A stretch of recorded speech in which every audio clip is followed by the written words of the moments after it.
Hello, my beautiful cuddlebugs, and welcome to Ramblings of a Book Dragon, where we dive into the warmth of good books and unravel stories that feel like a literary hug. I'm Allie, your host, and I'm thrilled to embark on another cozy adventure with you. So grab a cup of your favorite beverage, find your favorite reading nook, and let's begin. But before we do, please feel free to like, comment, and subscribe so that you won't miss a single podcast episode. I really value your feedback and book recommendations. Now let's begin with today's episode.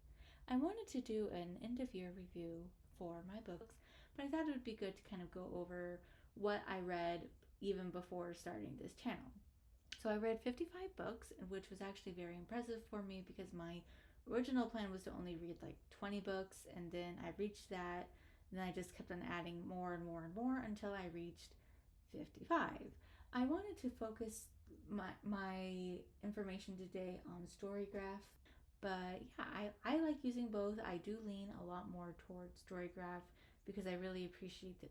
So if you don't know, Storygraph is an app where you can delve into more details, like because it provides you with graphs such as your moods for the year, your moods per month. It really separates it out into the nitty gritty details, like how much was books actually physical books versus audio books, and then also the moods, the vibes of the stories. And then it also, when you click on a book, it also kind of goes into all of those different concerns that people may have, like any of the tags. Like in fan fiction, there's all those tags that you see at the beginning of the book, of the fanfic before you read it. Well, you get that with Storygraph as well, and I really appreciate that. Before you even look into kind of more of the reviews, it really goes into what people are tagging as potential issues.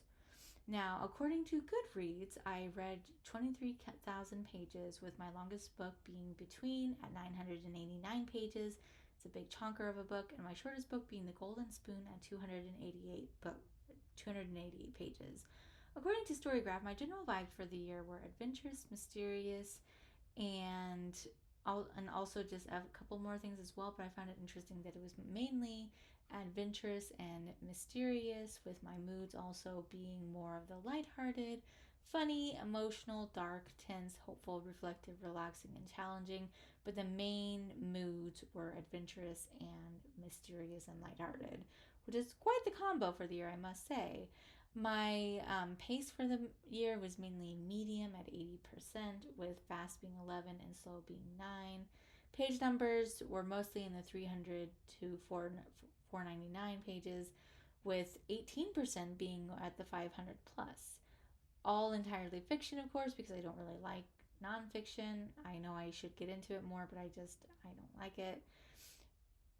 40 of my books were fantasy, and then about, what's the number here, 22 for romance, 17 for historical, 9 for young adult, 9 for contemporary, 6 for thriller, 6 for mystery, 6 for literary, 3 for LGBTQ plus, 3 manga, 2 crime, and 1 classic. And my classic, if for anyone who wants to know, was actually Crime and Punishment by Dostoevsky. I found it really interesting, and I'm thinking about actually reading more of them as well, if anyone wants to provide those feedbacks of what would be good books to read. But yeah, I found it to be very interesting. I didn't like how wordy he could be with some of the things. Like some of those stories could have been shortened a lot, in my opinion. But I found it really interesting to dive into the main character's mind, of how S.A. Chakraborty, she wrote the one of my favorite trilogies of the year. It's more of an honorable mention because I'd already mentioned 10 books. I found that this was actually a really productive year for me in terms of books that I like, or maybe I'm just very generous with the books that I like. I'm not very picky. I don't know. But my top 10, and really it could have been a lot more than 10 books this year, were Between, of course, by L.L. Starling. That is my number one favorite. I can't wait for the next book and to see all the exciting new adventures that come out. If We Were Villains by M.L. Rio, I do want to do a book review on that because I've just been really sinking into the dark academia vibes, this year, and I loved it so much. I can see why people really enjoy it, and I do want to do a review on that one, as well as Murder Your Employer by Rupert Holmes. I'm going to lump Strange the Dreamer and Muse of Nightmares into one book because they are a series by Laini Taylor. The Kiss Curse by Aaron Sterling was the second book in the series. I thought the first book, The X Hex, was okay, like it was cute, but The Kiss Curse was just so much cuter in my opinion. River Enchanted by Rebecca Ross was really great. I'm waiting for the second book to become available to me through my library. A Love Catastrophe by Helena Hunting was just super cute, and I love the fact that with this book, they there wasn't that, you know how in a lot of rom-coms there's that really annoying miscommunication issue which completely derails the whole relationship, and then they are running around like idiots for the last half of the book until they finally get their butts together and decide that they are actually meant to be. This didn't do that. I was really pleasantly surprised by the drama that happened. It wasn't terribly over the top dramatic. It was very well handled. I thought that it was really cute, and I'm really looking forward to reading it again and also checking out other books by Helena Hunting, mainly because she ignored those really annoying tropes that drive me nuts.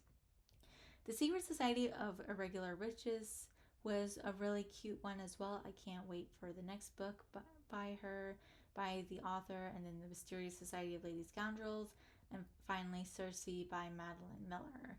A special note is given to the City of Brass trilogy by Isaiah Chakraborty, as well as the next book that she wrote, which is The Adventures of Amina al-Sarafi, and I can't wait for the second book of that one to come out. And the City of Brass trilogy really just ripped my heart out, stomped on it, and then put it back together because it is a very intense trilogy. There's a lot of genocide, a lot of ethnic cleansing, just a lot of very, very bad things happening. And it's all based in Egypt, and it's a very good series, and I think it's also very even more poignant now with things that are going on right now. To read this, I mean, there's also a love story that's going on. There's a lot of adventure and excitement, and I really appreciated how she was able to walk along that really fine line between being like you're being forced to watch through the book these atrocities that are happening, but then like in one chapter that's happening, and then in the next chapter you're kind of seeing the other side of things that are going on with the slow build of the romance and things that are going on there, but it's not too jarring. I thought that it was very nicely well done, and I can't wait to see more from her as well. But they really make you think, and highly recommend. My least favorite books of the year, this was a little easier to put down into five, was A Lullaby for Witches by Hester Fox, The Golden Couple by Greer Hendricks, A Lady's Formula for Love by Elizabeth Everett, Forest of a Thousand Lanterns by Julie Dow, and Witch of Wild Things, which I had already posted a video about. And there's a few others that I wanted to mention as well, like Romancing Mr. Bridgerton. Colin just really made me uncomfortable in this because he was just such an asshole to Penelope. And it's like, who are you to treat her like this? Like, I might be seeing this through the lens of the Bridgerton series, but it just was. I wanted to smack Colin, and I'm really surprised that Penelope didn't, and that she was still all lovey-dovey in love with him. It was okay. Like there was a few others as well, but I do want to do an episode on the Invisible Life of Addie LaRue. My thought process with that, since I know so many people have talked about it already, was to do a compare and contrast between Addie LaRue's story and then also the the Accidental Alchemist series, which is really entertaining and fun. It's a cozy murder mystery series, but it follows a similar thread to Addie LaRue, except instead of everyone forgetting that she exists, like in Addie, she made a deal. She basically, technically, if you're putting it in quotes, made a deal with the devil as well, in that she became an alchemist, and she basically lives for forever. Like she's not immortal, she can still die, but she was able to elevate her life, as she said, through alchemy. And it's a really interesting series. And then she's also lived for 300 years. So it's just interesting the way these two authors did this whole idea of someone living for forever and having to hide from society in a way, one through no fault of her own and the other through having to plan this. But I wanted to kind of do that overview of those different lenses of traveling through the world, helping people, which Addie sort of did that, and I realized that that wasn't really the point of the book. It was all about Addie. It was all about Addie, and it just I know I know there's a million critiques out there, but I kind of wanted to do that compare and contrast. Please let me know in the comments if that's something that you would like to see, or if you think that would be a waste of energy. Just please let me know. But yeah, I wanted to also add in another dishonorable mention of Daughter of the Moon Goddess. I thought that it was interesting and well done, but at the same time, I feel like a lot of it could have been cut down or cut out because there was a lot that was going on in the book. But at the same time, it felt like there was really nothing going on at the same time. Like it was well written, it was beautifully written, but it just I am not going to be picking up the second book because it just was okay to me. And so that's basically my year in review, a mix of both the positives and the negatives. I was really happily surprised by how many positive books I had read this year, because and I think a lot of it I learned a new word today. There I or the recently anyway, it's like um back books, I believe that is what it's called, where you're not reading the most recently made books, but like the backstacks, back books. I don't remember the exact name for it. But I feel like that's a lot of why I had such a good year, because I was hearing a lot in the booktube community that so many people were not happy about this year with the books that were published, and I can definitely see that with some of the newer books that I've been reading as well. And so it's yeah, it seems like the newer books were kind of just the like okay books, but the older books were just fantastic, except for of course for Between, because that was released like what 2 years ago, and it just was so wonderful. I can't wait. But yeah, that big thank you to all you beautiful cuddlebugs for joining me on this literary escapade. Until next time, keep snuggling with those books and spreading the cozy vibes. Happy reading, my lovely cuddlebugs, and I will talk to you next time. Goodbye.